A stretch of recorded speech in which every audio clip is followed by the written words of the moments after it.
Oui, bonjour Mme Malicette. Aujourd'hui, j'interviens pour le Code de citoyenneté. Vous savez très bien que quand j'ai été élu grand chef, j'ai fait parvenir à chacun de vous un Code de citoyenneté. Un Code de citoyenneté, c'est tout simplement l'application de la loi.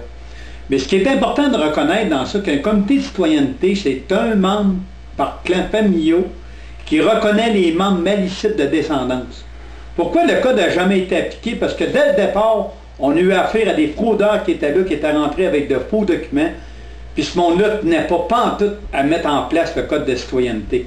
D'ailleurs, vous l'avez à preuve, après 20 ans, il n'a jamais été mis en place le Code de citoyenneté.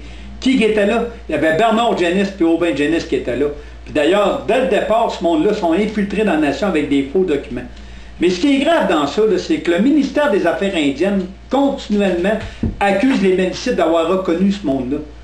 Mais au départ, ce que ce monde-là a produit des faux numéros 816, là, le ministère avait tout de suite le mot pour dire, écoutez, là, ce monde-là, c'est pas des 816, vous ne pouvez pas les reconnaître malicites de Vigée, parce que c'est pas des Indiens.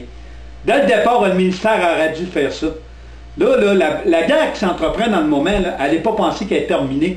Parce que là, ils mettent des saisies sur ma maison, ils mettent toutes sortes de procédures.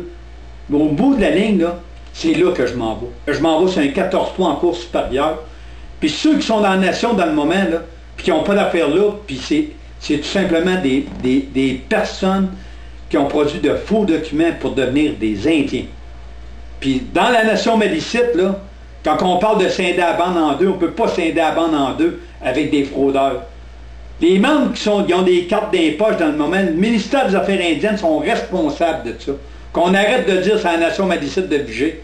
La nation malicite de Vigée a pris des renseignements au ministère des Affaires indiennes pour on leur a donné des faux renseignements. Aujourd'hui, on essaie de nous faire porter le chapeau. Non, on va faire un débat là-dessus. On va faire un débat là-dessus en cours supérieur, puis on va faire reconnaître que ce monde-là, -là, c'est des fraudeurs. Pour l'information à Camille Simard, l'article c'est 14.3.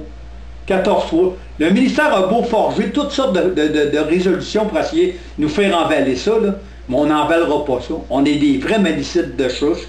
Puis ceux qui veulent être reconnus malicites de chouche, là, il va falloir qu'ils passent par un comité de citoyenneté pour se faire reconnaître.